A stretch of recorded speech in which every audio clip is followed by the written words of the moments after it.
Okay, so here is the TL082 op amp hooked up on a proto board, and we can see if I move my focus a bit, I have power coming in down here. So this is my positive and my negative power. My positive power is running up over to the positive lead to the op amp up here. My negative power is running up to the negative lead to the op amp right here. I have a resistor which is connected from the output of the op amp to the negative input, and another resistor connected from the negative input over here to my ground. So I have positive and negative supply and ground for this op amp configuration. This configuration is the non-inverting op amp we've been talking about. The plus input over here is connected to my input signal. My input signal is currently coming from a signal generator. We'll move over here and we'll see the signal generator. It's set to 10 Hertz, and if I look at the amplitude setting, it's set to 50 millivolts. 50 millivolts. That's 0.05 volts. Peak to peak. That's the way it's set right now. So that from peak to peak I should get that. And then that output of the device is coming over here and going up and into the op amp right there. Now let's go have a look and see what's happening at that output that signal from the 50 peak to peak millivolt signal.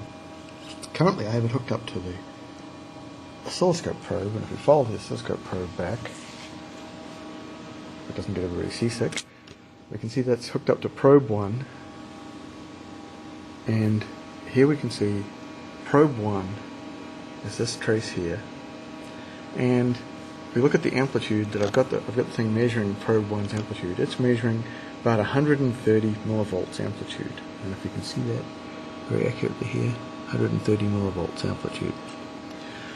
That seems kind of high considering we set it to 50 millivolts. Well, it turns out the output this device is designed for is 50 ohms, and we have a very high input impedance. If we look at our scope lead here, if we can see that clearly or not, it's a 10-to-1 probe, and so has, I believe, a 10 megohm input impedance, which is very high input impedance.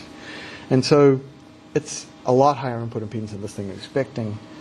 This 50 ohm output means it's got a 50 ohm resistor inside here. It's expecting a 50 ohm load, which is a common communications load. And so it's expecting a voltage divider of 50 ohms and 50 ohms that would divide the signal by 2. It's not being divided by 2, so we're getting twice 50 millivolts. Why do we get 130 millivolts? Well, we have a bunch of noise on this signal, and I think this is noise we're picking up in the lab. If we were out in the desert or in a shielded room, we'd be getting a lot less noise. And if we look at the way that the peak-to-peak measurement is being measured here, I can reset the measurement by going to quick measure, and I can clear my measurements, and I can make my source input 1, and I can measure amplitude, push measure, and we'll see the two lines running top and bottom, and they're clearly measuring all the noise as well. And there's easily 15 millivolts above and below our actual signal being measured here. Okay, now if we go back and look at where the other oscilloscope lead is coming from, it's coming from what's supposed to be the output of our op amp. I've got a probe going in right there. It's going in to the output lead of the op amp. We go up in here and look at what's happening on our output. We'll change our source to source 2, and we'll measure amplitude.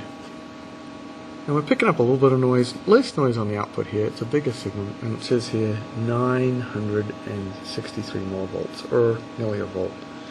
And we were expecting, we have 8.2K and 1K as resistors on this particular configuration. So we're expecting a gain of 8.2. And that's probably about what we're getting. If we go from 134 to 960, it's a little bit, it's close to 8 times the size. Now we're at a relatively low frequency here. If we go back and look at our frequency, 10 hertz. So it's a relatively low frequency.